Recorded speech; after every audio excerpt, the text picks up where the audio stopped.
By the mid-40s, Conrad Hilton was flying high. With his purchases of landmark hotels in Beverly Hills, New York, and Chicago, Hilton had established a reputation as one of America's most successful businessmen. But a tempest was brewing in Hilton's private life. Ever since their marriage, he and Zsa Zsa had a stormy relationship, a volatile mixture of passion and regret. Hilton would say if he had just waited 1 hour more, he never would have married her. Marrying Zsa Zsa had an unexpected consequence. He was a very deeply religious person, and he lived his religion. And of course, that was one of the problems with his marriage with Zsa Zsa, that he didn't realize how much his religion meant to him until after he married her. Their divorce in 1946 erased Hilton's guilt at breaking the tenets of his church. But soon he would need all the strength of his faith. Just 1 year after the divorce, a deep sadness befell Conrad. The woman he was closest to, his mother, died at age 85 on August 27, 1947. Conrad was devastated. To overcome his grief, Hilton threw himself into his work. As his passion for work grew, so did his dreams. In 1948, his company was incorporated. The stock soared. Wall Street finally came around. His star was rising, and investors wanted to be part of his success. Conrad wasn't going to let them down.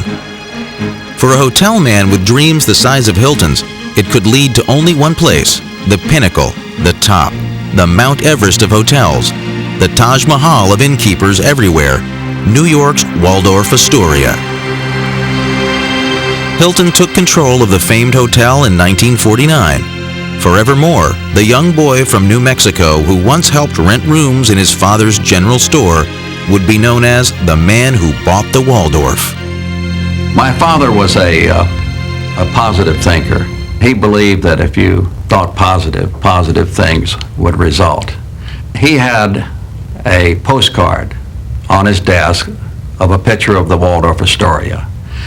And on that postcard, he wrote, "The greatest of them all." And he said to himself, one of these days, I'm going to acquire that hotel. And he did.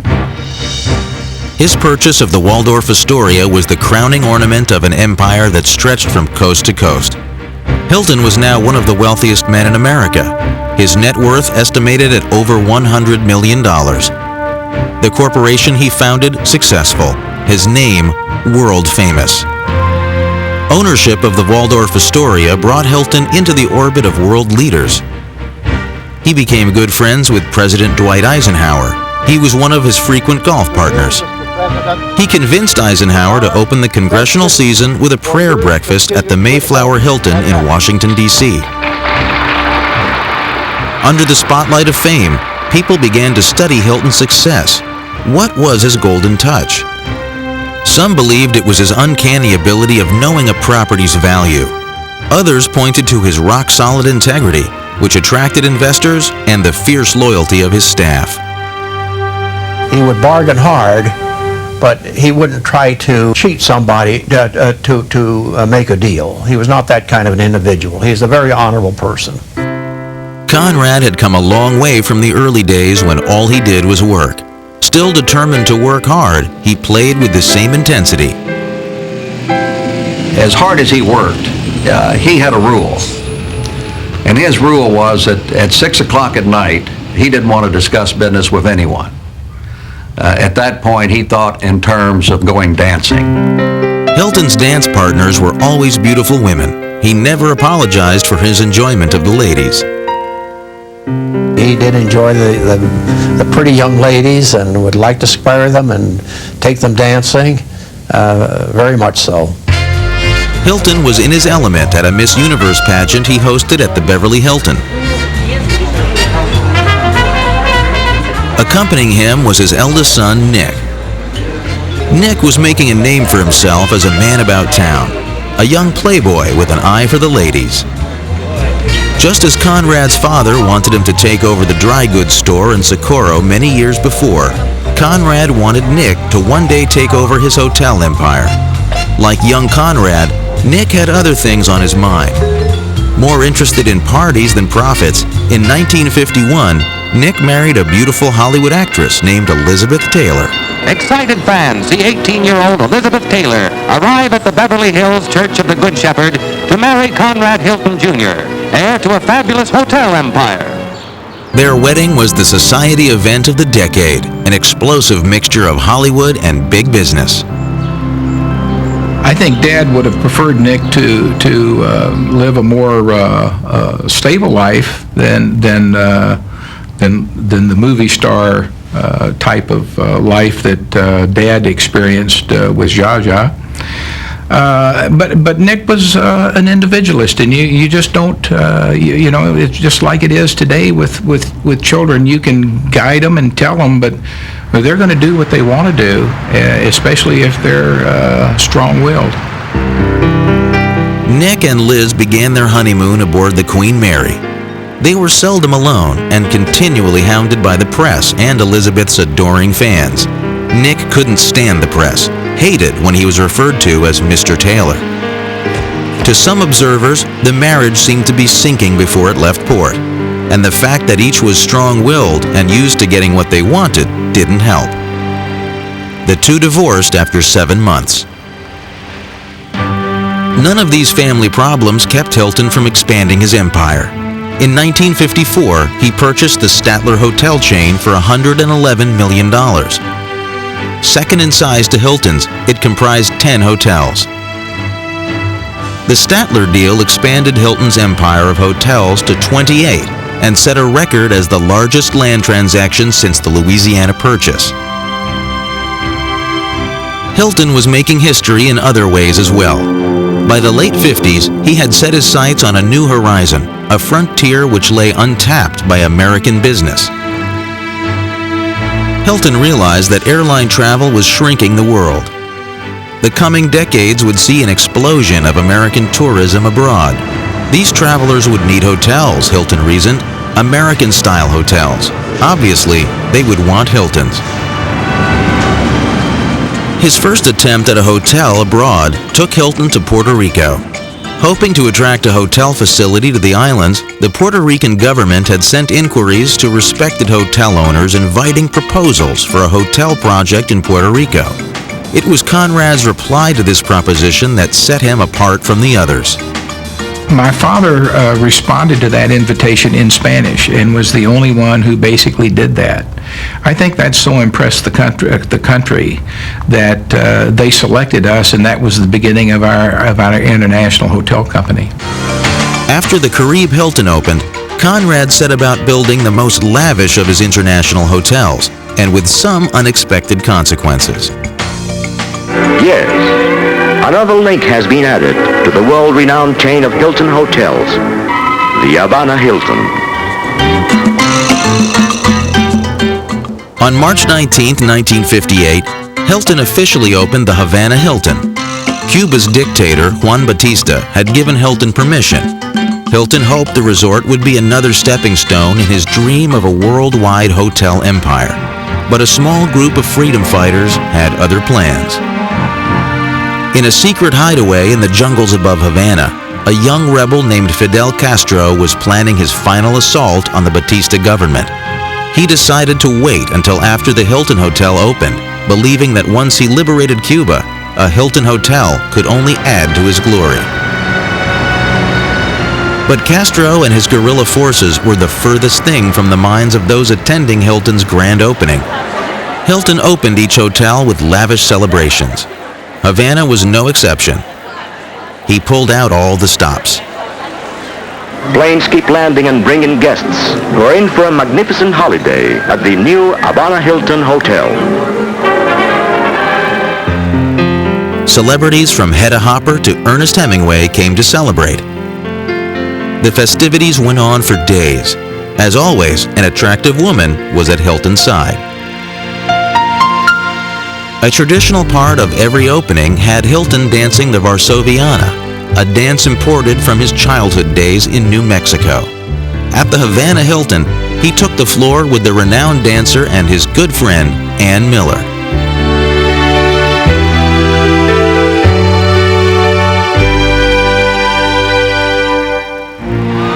A few months after the Havana Hilton opened, Fidel Castro took control of the Cuban government. Conrad had a new guest in his newest hotel. When Castro came down out of the hills and took over, strangely enough, he moved into our hotel. Many times, I would sit down in the kitchen with he and the chef and have a cup of coffee. And when he first came to the first trip he made to the United States, we helped him in the United States. We made his reservations. Conrad lost his Cuban hotel.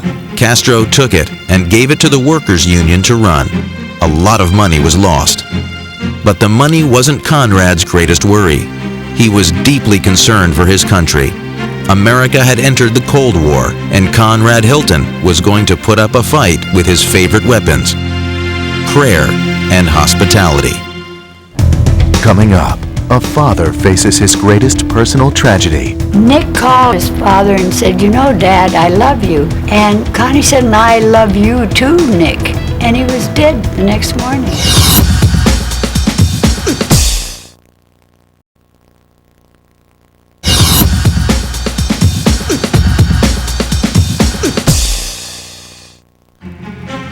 By the 1960s, the international growth Hilton began a decade ago had sprinkled the world with hotels. But his plans of a global hotel network were threatened by the expansion of the Soviet bloc. Communism was particularly repellent to Hilton. Marxist ideology was a direct affront to his devout belief in God, country, and capitalism. Hilton felt his international properties placed him on the front lines in the battle against communism. As a fierce patriot, Hilton worried about the fear sweeping the nation. This was a time when Americans were learning how to duck and cover, and bomb shelters seemed a meager, inadequate solution to the threat of nuclear holocaust. Hilton's faith had served him well in his times of despair. Now he saw an opportunity to bring hope to a desperate nation. My father believed in the power of prayer. He was a very religious individual. And he felt that the whole world should be aware that prayer would be very important for them to help solve some of these problems. And that's what motivated him and inspired him to do the Prayer America on its knees. Hilton took his message to television, where he delivered his prayer for peace. Our Father in heaven, we pray that you save us from ourselves. The world that you have made for us to live in peace, we have made into an armed camp. We live in fear of war to come. We are afraid of the terror that flies by night and the arrow that flies by day. We have left your altars to serve the false gods of money and pleasure and power. Fill us with new faith, new strength, and new courage, that we may win the battle for peace. Be swift to save us, dear God, before the darkness falls. While Hilton prayed for world peace, a bleak personal darkness was about to engulf him. His eldest son had become an essential part of Hilton's hotel business. At one time, Nick was being considered for a top spot in the organization. I think Nick was being groomed at one time to take over the company, but I don't think Nick really had the feel or the dedication that's really necessary to do that. Nick and I were very close, and he kind of looked at me as a little brother, and it's just unfortunate things didn't work out for him. Nick was discovered on the morning of March 31st, 1969, by a housekeeper, dead of a heart attack at age 42. Years of life in the fast lane had finally taken their toll. The last person he had spoken to was his father. Nick was all by himself, and he called his father and said, "You know, Dad, I love you." And Connie said, "And I love you too, Nick." And he was dead the next morning. There was a terrible shock to Connie, yeah. Hilton was 85 years old when his son died. Perhaps it was Nick's death or the process of aging, but friends began to notice that the energetic hotel tycoon who loved to wheel and deal and party till dawn was finally slowing down. He still worked every day at his office at the townhouse, still enjoyed the company of his lady friends. But when he married again, this time it was not to a young Hollywood starlet. No, this time, his last time, Hilton married for love. Because his first wife had died, in the eyes of the Catholic Church, Hilton was free to marry again. So at the ripe old age of 87, Hilton married 60-year-old Frances Kelly. Hilton's final years were lived in splendid contentment at his magnificent mansion in Bel Air. The House of Enchantment, he called it. In 1978, Hilton died at the age of 91. He remained active up until the very end. He was always part of each Hilton opening, always danced his good luck dance. At the time of his death, Hilton Hotels were a $500 million business with 184 hotels worldwide. Today, it is a $4 billion business with over 233 hotels. Perhaps Hilton's most enduring legacy was the establishment of the Hilton Foundation. Hilton's will left all but 1% of his $300 million estate to this philanthropic organization. The underlying theme of his will is the alleviation of human suffering. And that's what we're trying to do through our projects with the multi-handicapped blind, the potable well water in Africa, the eradication of the guinea worm disease, our projects in family violence, and many other projects that we have are aimed at alleviating human suffering. I'm sure he would be proud of that. But perhaps Hilton should best be remembered as an idealist, someone who sought the balance between material ambition and spiritual beliefs, someone who worked for the betterment of all and had a good time in the process. Conrad Hilton sets an example, I think, as a role model for what a successful business person can really be. That, yes, they can be a business leader, they can be involved in politics, they can have fun during their leisure hours, they can live in a nice house, drive a nice car, travel. But you must also think of people besides yourself that need help. And his legacy is to see that people get the help they need. Conrad Hilton once said that he wished he could make everyone just a little bit rich. It was a dream of his, a wish from a small boy from New Mexico. 25 years after his death, Conrad Hilton's great-granddaughters Paris and Nikki are doing their part to keep the family name in the news. The sisters are staples of the New York social scene, as well as part-time models and designers. Later this year, Paris Hilton will star in The Simple Life, a reality show that sends the super rich to live on a farm. Tomorrow on Biography, Famous Families Week continues with the Cadburys. They perfected the art of the candy bar. That's the Cadburys, Thursday.